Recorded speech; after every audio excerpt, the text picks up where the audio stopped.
দর্শক, সংবাদপত্রে বাংলাদেশ অনুষ্ঠান থেকে আমি রেজানুর রহমান আপনাদেরকে স্বাগত জানাচ্ছি। বিভিন্ন জাতীয় দৈনিকে প্রকাশিত খবরের বিশ্লেষণ নিয়ে আমাদের আজকের এই অনুষ্ঠানে অতিথি হিসেবে উপস্থিত আছেন জাতীয় প্রেস ক্লাবের সাবেক সাধারণ সম্পাদক, আমাদের অনেক প্রিয় মানুষ, ইলিয়াস খান। কেমন আছেন? ভালো, আপনি কেমন আছেন? চলছে, নতুন পরিবেশ, সম্ভাবনার একটা জায়গা তৈরি হলো, আশাবাদ ব্যক্ত করাই যায়। আমরা একটু পত্রপত্রিকার শিরোনামগুলো একটু শুনি, তারপর আলোচনায় যেতে চাই। প্লিজ। প্রথম আলোর শিরোনাম, আন্দোলনকারীদের বিরুদ্ধে করা মামলা প্রত্যাহার হচ্ছে, আইন মন্ত্রণালয়ের সভা। দলীয়করণে বিপর্যস্ত পুলিশ বাহিনী, পুনর্গঠন ও সংস্কার দাবি। দৈনিক সমকাল, বিক্ষোভের মুখে পদত্যাগ প্রধান বিচারপতির, আন্দোলনকারীদের বিরুদ্ধে করা মামলা প্রত্যাহার হচ্ছে, জাতি ধর্ম নির্বিশেষে সবার সন্তান আবু সাঈদ, মাননীয় প্রধান উপদেষ্টা বলেছেন। দৈনিক যুগান্তর, ছাত্র জনতার গণ অভ্যুত্থানে শেখ হাসিনা সরকারের পতন, পালিয়েছেন 90 মন্ত্রী এমপি। রংপুরে প্রধান উপদেষ্টা ডক্টর ইউনূস, আবু সাঈদের বাংলাদেশে কোনো ভেদাভেদ নেই। কালের কণ্ঠের শিরোনাম, বিক্ষোভের মুখে পদত্যাগ করলেন প্রধান বিচারপতি সহ 6 বিচারক, এই বাংলাদেশে কোনো ভেদাভেদ নেই। রংপুরে আবু সাঈদের বাড়িতে প্রধান উপদেষ্টা ডক্টর ইউনূস। দৈনিক ইত্তেফাক, আন্দোলনের মুখে প্রধান বিচারপতির পদত্যাগ, জড়িতদের দ্রুত বিচারের সিদ্ধান্ত, মন্ত্রণালয়ে কর্মকর্তাদের সঙ্গে আইন উপদেষ্টার বৈঠক। বাংলাদেশ প্রতিদিন, উত্তাল উচ্চ আদালত, মহাকাব্যের নায়ক আবু সাঈদ, নিহতের ঘটনা তদন্তে বিএনপি চিঠি দেবে জাতিসংঘকে, ছুটির দিনেই মন্ত্রণালয়ে উপদেষ্টারা। মানব জমিন, সৈয়দ রেফাত আহমেদ নতুন প্রধান বিচারপতি, আবু সাঈদের বাড়িতে আপ্লুত প্রধান উপদেষ্টা। খবরের কাগজের শিরোনাম, আবু সাঈদের বাড়িতে ডক্টর ইউনূস, নতুন বাংলাদেশ গড়ে তুলুন, আন্দোলনের মুখে ওবায়দুল সহ 6 বিচারপতির পদত্যাগ। প্রতিদিনের বাংলাদেশ, আমরা সবাই আবু সাঈদ, প্রধান বিচারপতি সহ 6 বিচারপতি পদত্যাগ করতে বাধ্য হলেন। কালবেলা, দেশ পরিচালনায় ভূমিকা রাখবেন শিক্ষার্থীরা, প্রশাসনের সর্বস্তরেই রদবদল আসছে। সময়ের আলোর শিরোনাম, প্রধান বিচারপতি সহ 6 বিচারপতির পদত্যাগ, আবু সাঈদের স্বপ্ন বাস্তবায়ন করা হবে ডক্টর ইউনূস। যায় যায় দিনের শিরোনাম, সৈয়দ রেফাত আহমেদ নতুন প্রধান বিচারপতি, ওবায়দুল হাসানের বিদায়, আবু সাঈদ এখন ঘরে ঘরে, ডক্টর ইউনূস। ছাত্র সমন্বয়কদের নিয়ে থানায় থানায় নাগরিক নিরাপত্তা কমিটি গঠনের নির্দেশনা। দেশ রূপান্তর, দাবির মুখে প্রধান বিচারপতির পদত্যাগ, অনিশ্চিত ট্রাফিক পুলিশের ফেরা। দৈনিক বাংলা, আবু সাঈদ কারো একার নয়, গোটা বাংলাদেশের।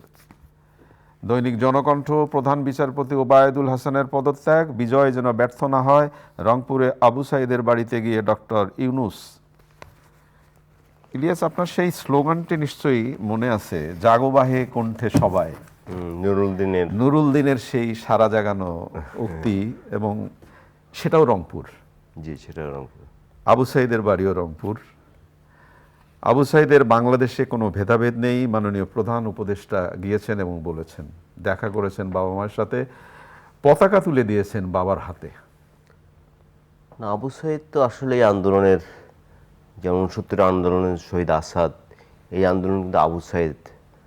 আমি কারো অবদানকে খাটো করছি না, কারো আত্মত্যাগকে আমি অবমূল্যায়ন করছি না, বাট স্ফুলিঙ্গটি ছড়িয়েছিলেন কিন্তু আবু সাঈদ, এবং তাকে যেভাবে হত্যা করা হয়েছে, একদম আমরা দেখেছি সবাই গণমাধ্যমের কল্যাণে, যে তিনি, মানে যেটা আলোচনা হয় যে এই প্রথম কোনো গণ আন্দোলনে একটা মৃত্যু সরাসরি দেখা। হ্যাঁ, মানে পুলিশ গুলি করছে, আবু সাঈদ লুটিয়ে পড়লেন এবং তিনি মারা গেলেন, এত সরাসরি কোনো আন্দোলনে না একদম। এবং দেখা গেল যে তিনি এক ধরনের অ্যাটিটিউডে নিয়ে রুখে দাঁড়িয়েছেন, বা নিরস্ত্র, তার হাতে তো কোনো অস্ত্র ছিল না, তারপর পুলিশ থেকে গুলি করেছে। আমি জানি না সেই পুলিশে এখন কি হয়েছে। আবু সাঈদের ঘটনার পরে কিন্তু শুধু ছাত্ররা না, অনেক দেশের অভিভাবক, সাধারণ মানুষ সবাই নেমে গেছে, এবং যে কারণে এই সরকারের পতন হয়েছে বলে আমি মনে করি।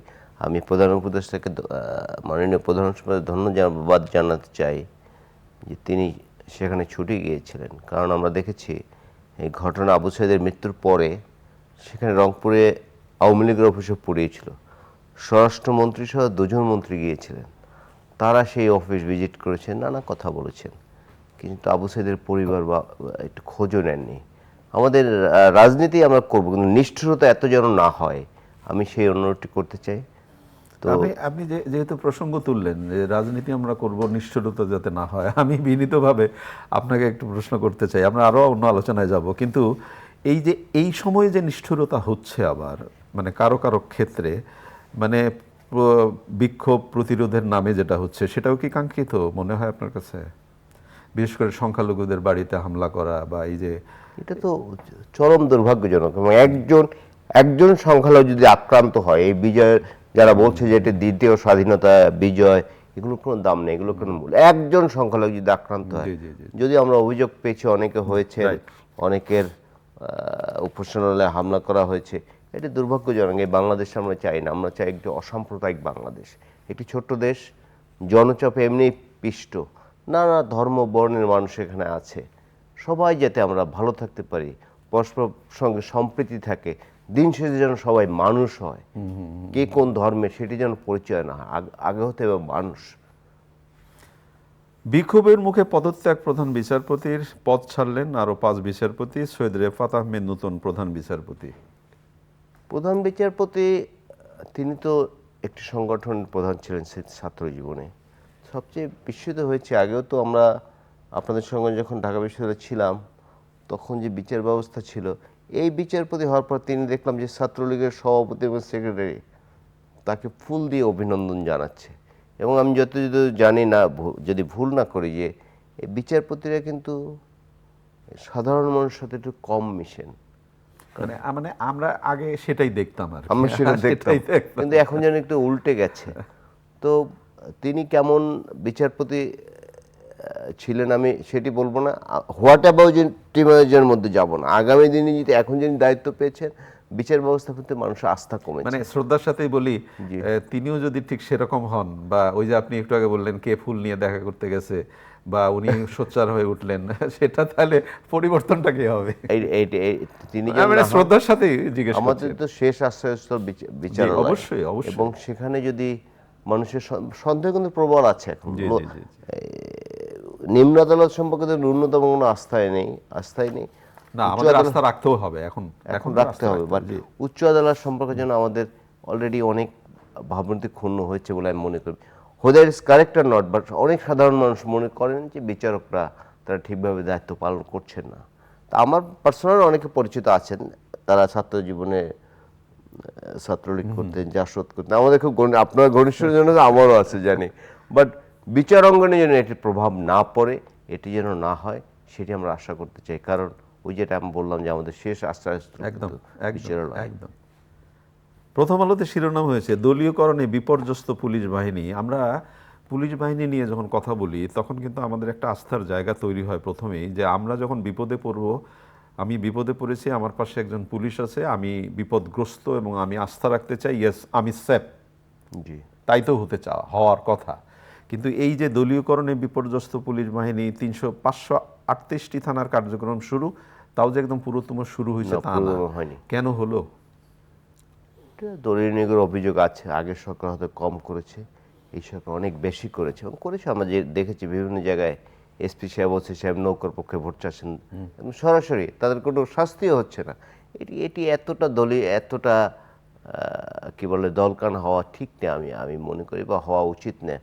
আর নিয়োগের ব্যাপারে নানা প্রশ্ন আছে। যেমন ধরুন, গ্রামে একটি ছেলে চাকরি হলো বা হতে যাবে, তার দাদা কোন পার্টি করতো, বাবা কোনো পার্টি করতো কিনা, সবগুলো বাছাই করে গত যে 15.5 বছর 20 করে এটা কিন্তু বাছাই করে নেওয়া হয়েছে। যুবলীগ বা ছাত্রলীগ যারা আওয়ামী পরিবারের বাইরে কেউ যেন না আসতে পারে। যদিও অভিযোগ করে অনেক আমাদের আওয়ামী লীগের বন্ধু যারা আছেন যে টাকা পয়সা দিয়ে অন্য দলের লোক অনেকে ঢুকেছে, তারপর অনেক দলীকরণ হয়েছে, সেগুলোর চিত্র আমরা দেখেছি। কিন্তু এই যে দিনের ভোট রাতে হয়েছে, তো পুলিশের সহযোগিতা হয়েছে, এটা তো আমাদের কাঙ্ক্ষিত না।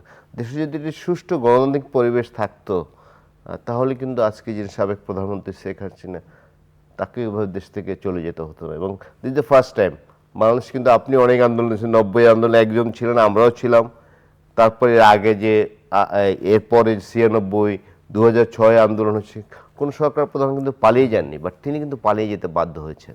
এটা একটি রাজনৈতিক দলের বিশেষ করে তার দলে যারা কর্মী তাদের জন্য খুব কষ্টকর। এটি যেন না হয়। আমরা একটা সুস্থ পলিটিক্স করি না, যে আসুক ক্ষমতায়। এই যেমন দেখুন আমাদের পার্শ্ববর্তী দেশ ভারত, কত নানা বর্ণ, নানা ভাষা, নানা ধরনের মানুষ, কিন্তু ভোটটি কিন্তু মোটামুটি সঠিক করে। ভোটটি নিয়ে কিন্তু প্রশ্ন ওঠে না। ওই জায়গায় তারা খুব হ্যাঁ, নিরপেক্ষ। এবং আপনি দেখবেন যে তাদের জাতীয় স্বার্থ সংশ্লিষ্ট বিষয়ে কিন্তু সবাই এক। এই যে এই বাংলাদেশের ঘটনার পর কিন্তু সব দল মিলে বসছে। বাংলাদেশে তো এটি চিন্তাই করা যায় না। সুতরাং আমাদের রাজনীতি চেঞ্জ করতে হবে। আপনি যেহেতু বললেন সব দল নিয়ে বসছে, আবারও বিনীতভাবে জানতে চাই যে যদিও এই মুহূর্তে এই আলোচনাটা খুব প্রাসঙ্গিক হবে কিনা, আপনি বললেন সব দল নিয়ে বলছে, আওয়ামী লীগও তো একটা দল নাকি? জি। তাকে নিয়ে বসা হইলো না কেন, বা এই মুহূর্তে সম্ভব না বোধ করি নাকি? না, এটি তো 4-5 দিন আগে ঘটেছে। আমার মনে হয় আওয়ামী লীগ এখন বসতেও না, বা তাদের ডাকাও হয়নি, কারণ গণ অভ্যুত্থানের মাধ্যমে তাদেরই আমরা পতন পুলিশের প্রসঙ্গ তুলেছিলাম ইলিয়াস। জি।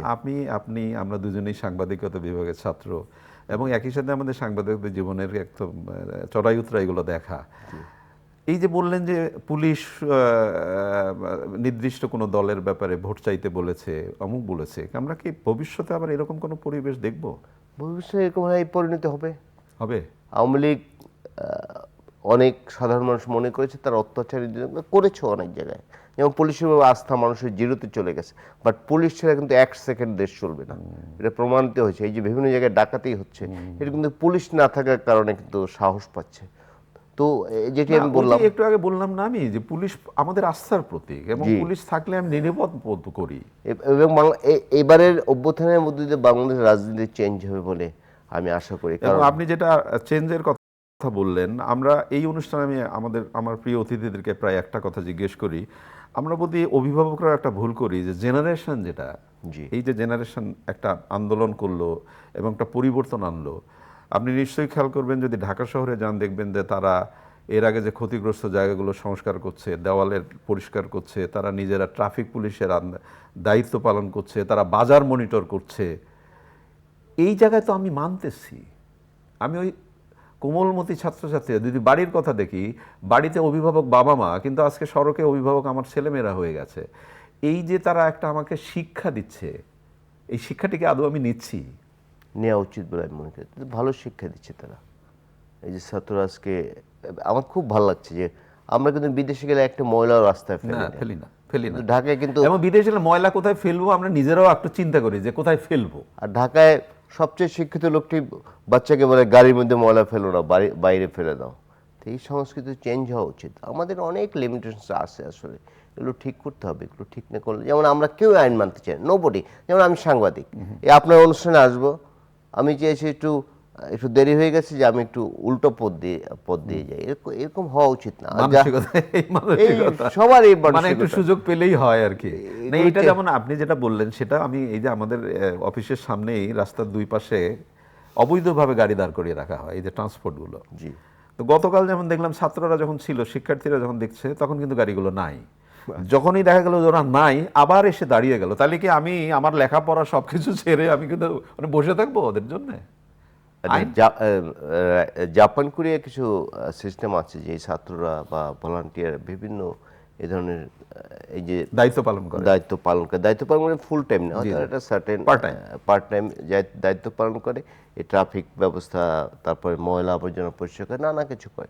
আমাদের এখানে এবার যে মানসিকতা গড়ে উঠেছে ছেলে মেয়েদের মধ্যে, এটি একটি বিষয় চিন্তা করা যেতে পারে। আসলে আমাদের চিন্তা করতে হবে, এই ঢাকা যে যতটুকু নগরী আর কতগুলো মানুষ, আমরা যদি চিন্তা করি এই নগরী যদি টিকে আছে, এটি একটা বিস্ময় কিন্তু আসলে। তারপর মানুষ, আর এমনি তো বাংলাদেশের মানুষ আইন মানতে চায় না, কেউ আইন মানতে চায় না। এই যে আমি লন্ডনের রাস্তা দেখেছি, লন্ডনের রাস্তায় এই রাস্তা 4 ভাগের 1 ভাগ, অথচ ওইভাবে কোনো জ্যাম ট্যাম কিচ্ছু নাই, আস্তে আস্তে চলে যায়, কোনো জ্যাম ট্যাম নাই। আমাদের এখানে তো বড় বড় রাস্তা, অনেক রাস্তা কিন্তু বড় বড় আছে, কিন্তু আমরা কেউ এই যে গাড়িগুলো থামিয়ে রাখে, হয়তো একটু অ্যাঙ্গেল করে রাখে, বা এখানে না থামালে হয়, এগুলো কিন্তু মানে না কেউ, যেখানে ইচ্ছা। আর আমরা যাত্রীরাও আমরা দুপা হাঁটবো না, আমার বাসার সামনে যদি বাসটা থামতো তাহলে খুব ভালো হতো। আমাদের কিন্তু এই অ্যাটিটিউড, এগুলো চেঞ্জ করতে হবে। এগুলো চেঞ্জ না করলে কিন্তু আসলে আমাদের যে দুর্ভোগ দুর্দশা, এগুলো একেবারে অনুষ্ঠানের প্রায় শেষের দিকে রহিন হোসেন প্রিন্স, আপনি নিশ্চয়ই ছাত্রনেতা ছিলেন আমাদের সময়কার, তিনি একটা চমৎকার স্ট্যাটাস দিয়েছেন, বা উনি কথা বলেছেন একটা, যে 10 টাকার রুটি খেয়ে 20 টাকার পানি কিনতে হয়। এই দেশে। তাই তো হয়েছে, তাই তো হয়েছে। অনেকে বলে যে কি বলে ইন্টারন্যাশনাল প্রতিষ্ঠান যেগুলো আছে এগুলো আমাদের পানি খেতে শিখিয়েছে। আসলেই তো, এটা আসলে তো চিন্তার বিষয়। চিন্তার বিষয়, 10 টাকা রুটি খাওয়ার জন্য আর এত 20 পানি টাকার এই পানি দেশে। কিনতে হয়। এটি আসলে ওয়াসার প্রতি, ওয়াসা বাংলাদেশে ওয়াসা যে প্রতিষ্ঠানটি আসে, পানি এত অ্যাভেলেবল কিন্তু ঠিক সঠিকভাবে পানি দিচ্ছে না, এবং মানুষের অধিকাংশ রোগ তো মানে কথাটা খুবই ছোট হলেও খুব বড় বিশ্লেষণ দরকার, যে হ্যাঁ এই যে অনিয়মগুলো হয়, এই যে বৈষম্যগুলো হয়, এই বৈষম্যগুলোর বিরুদ্ধে বোধ করে আমাদের কথা বলা খুব জরুরি দরকার। শেষ প্রত্যাশা কি আপনার? শীত প্রত্যাশা আমরা আগামী দিনে ভালো বাংলাদেশ চাই, এবং আমি একটি মেসেজ দিতে চাই বা বলতে চাই যে যে কারণে এই গত সরকারের পতন হয়েছে, এখন যারা ক্ষমতায় আছেন বা আগামী দিনে যারা গণতান্ত্রিক সরকার ভোটের মাধ্যমে আসবেন, তারা যদি এই ভুলগুলো করেন তাদের কিন্তু একই দশা হবে। আমরা চাই যে আমাদের একটি ছোট্ট ভূখণ্ড, এই ভূখণ্ডটি আমরা সবাই মিলেমিশে দেশটিকে আরও সামনে কীভাবে এগিয়ে নিয়ে যায়। অনেক সুবিধা আছে আমাদের, যেমন ডেমোগ্রাফিক ডিভিডেন্ড আমরা পাচ্ছি, আমাদের 2 কোটি লোক বাইরে থাকে, ডেইলি 1 টাকা করে পাঠালে 2 কোটি টাকা, এটা বিশাল সম্ভাবনা। কিন্তু আমাদের শ্রম সস্তা, আমরা কিন্তু সারা বিশ্বের বাজার দখল করতে পারি যদি আমরা ঠিকভাবে প্ল্যানিং করি। আমাদের গার্মেন্টস সেক্টর, সেটাই বললাম। তো আমি চাই যে অনেক প্রতিষ্ঠান শেষ করা হচ্ছে, যদিও আমাদের চামড়া কত সহজলভ্য ছিল, পাট শিল্প ধ্বংস করে সব কিছু ধ্বংস করে, এখন মূলত দুটিই আছে, রেমিটেন্স পাই আর গার্মেন্টস। সুতরাং এই শিল্প প্রতিষ্ঠানগুলো যদি ভালোভাবে চলে, কারণ দেশের মেরুদণ্ড হচ্ছে অর্থনীতি, অর্থনৈতিক অবস্থা আমাদের ভালো না। অনেক ধন্যবাদ আপনাকে। আমাদের প্রিয় শিক্ষার্থীরা, ছেলেমেয়েরা আমাদেরকে যে শিক্ষাটা দিচ্ছে, আমরা মনে করি যে শিক্ষাটা আমাদের দরকার ছিল, আমরা যেন একটু ভুলগুলো শুধরে নিয়ে সামনের দিকে এগিয়ে যেতে পারি। অনেক ধন্যবাদ আপনাকে। প্রিয় দর্শক, আমরা যে বিষয়গুলো নিয়ে কথা বললাম আপনারা নিশ্চয়ই শুনলেন। সুন্দর একটি বাংলাদেশের প্রত্যাশা ছিল আমাদের, এবং সেই পরিবেশটা তৈরি হচ্ছে বোধ করি। এর জন্য আমাদের একটি অংশগ্রহণ সবার জায়গা থেকে, যার যার জায়গা থেকে আসুন আমরা বিশ্বস্ততার সাথে দায়িত্ব পালন করবার চেষ্টা করি। শুভকামনা থাকলো, ভালো থাকবেন। আগামীকাল নিশ্চয়ই এই সময় আবার কথা হবে। খোদা হাফেজ।